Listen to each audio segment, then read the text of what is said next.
Shalom, and welcome to Light of the Hill Ministries.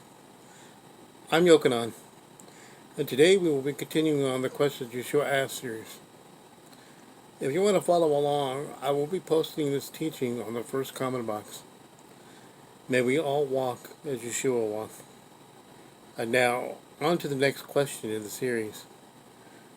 As Yeshua was going through the fields to find food for them to eat, the Pharisees, or Parashim of the day, made a statement of accusation.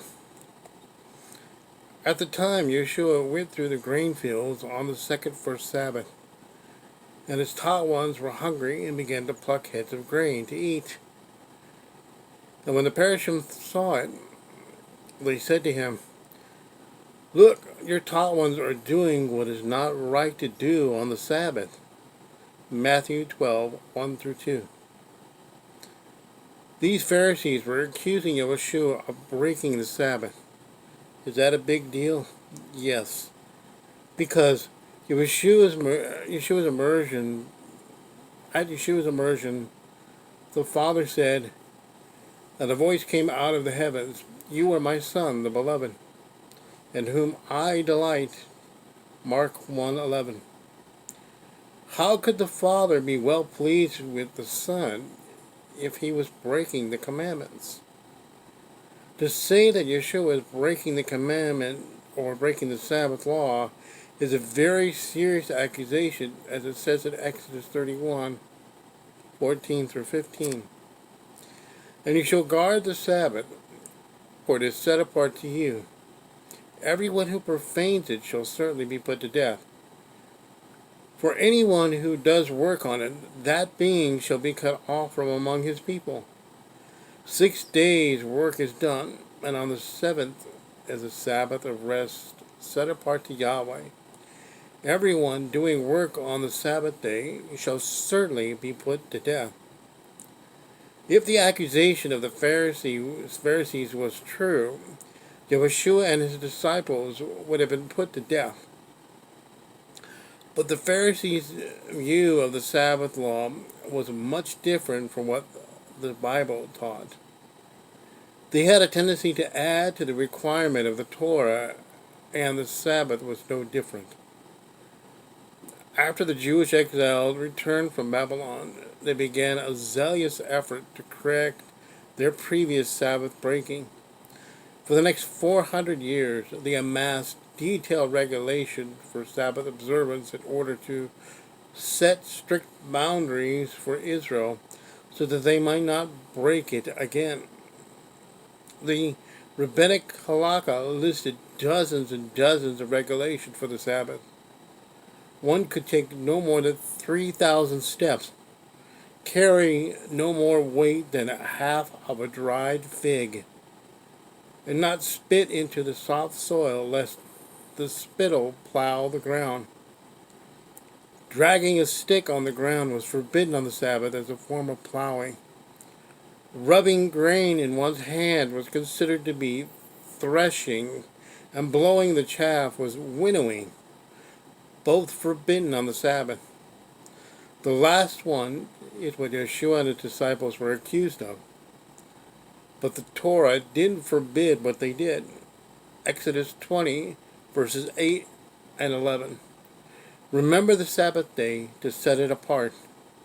6 days you labor, I shall do all your work, but the seventh day is the Sabbath of Yahweh your Elohim. You do not do any work, you, nor your son, nor your daughter, nor your male servant, nor your female servant, nor your cattle, nor your stranger who is within your gates. For in 6 days Yahweh made the heavens and the earth, the sea, and all that is in them, and rested the seventh day. Therefore Yahweh blessed the seventh day and set it apart." That which should have been a regular delight became a cheapened attempt at self-righteousness. They missed the heart of the instruction on Sabbath. The very commandment that called for joyful rest became an incredible burden. Notice carefully how Yeshua responds to their accusation of breaking Sabbath. He said to them, "Have you never read what David did when he had need and was hungry, he and those with him? How he went into the house of Elohim while Abiathar was high priest and ate the showbread, which was not right to eat except for the priest. And he gave it also to those who were with him." Mark 2:25 through 26. The way that it's worded in Greek, it is as if Yeshua is saying to them, "Are you telling me you've never read this before?" With the supposed vast knowledge that the Pharisees had, Yeshua was shaming them in their understanding of the Scriptures, and he proceeds to tell them a portion in Scripture that allows them to do what they were doing. The context of David's taking the bread in 1 Samuel 21 shows us that it was justified for him to do so. It also showed the priest's compassion on David in giving the bread when needed. The question serves as a placeholder for us to consider our own issue with compassion. It could be turned around and asked of us in this way: if David was here today and you were the high priest, how would you handle the situation?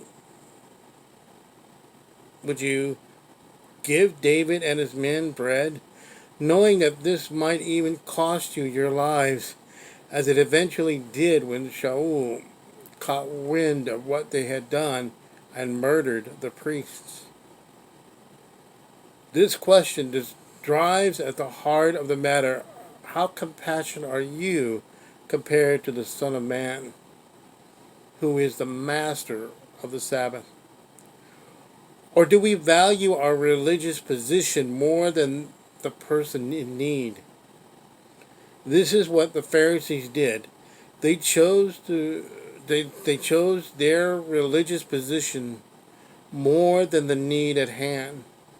This is why Yeshua said, "But I say to you that in this place there is one greater than the set-apart place. And if you had known what this means, for I delight in kindness and not slaughtering," Hosea 6:6, "you would have not condemned the blameless. For the Son of Adam is master of the Sabbath." Matthew 12:7 through 8. If Yeshua delights in this, we would do well to put on, as Paul or Paulo says, "Therefore, as chosen ones of Elohim, set apart and beloved, put on compassion, kindness, humbleness of mind, meekness, patience, bearing with one another, and forgiving each other if anyone has a complaint against another. Indeed, as Messiah forgave you, so also should you. But above all these, put on love, which is a bond of perfection." Colossians 3:12 through 4. Compassion, like all other qualities listed in today's passage, is possible only when we think of others before ourselves. Self-centeredness keeps us from seeing the needs and hurts of those around us and acting on their behalf.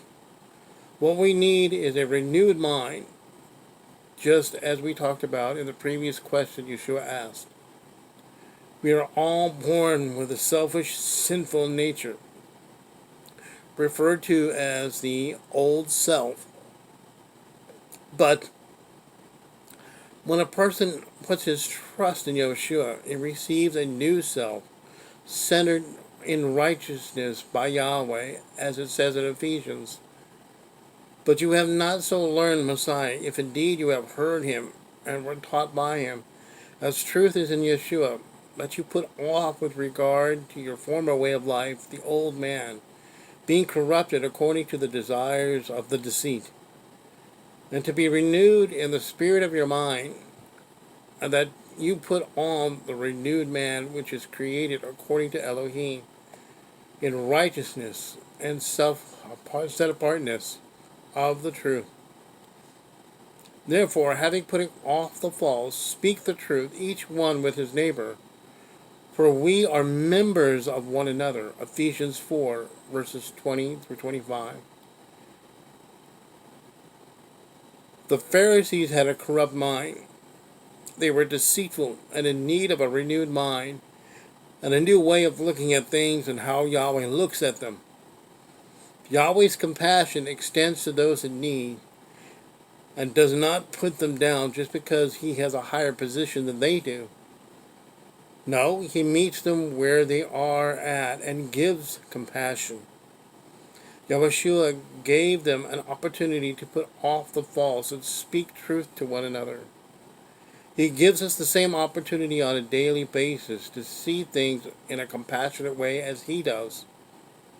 All we need to do is ask him to fill us with his compassion for others. This starts with a humble mind and heart. It is then that Yahweh's compassion will flow through us. Instead of our being oblivious to the pain and suffering around us, Elohim will open our eyes and use us to comfort those in need.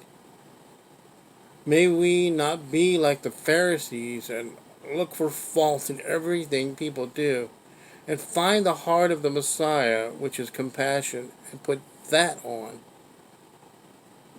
If you find this teaching a blessing, please be sure to bless others with it by liking, sharing, and subscribing to the channel. May Yahweh's love, compassion, and shalom be to your home.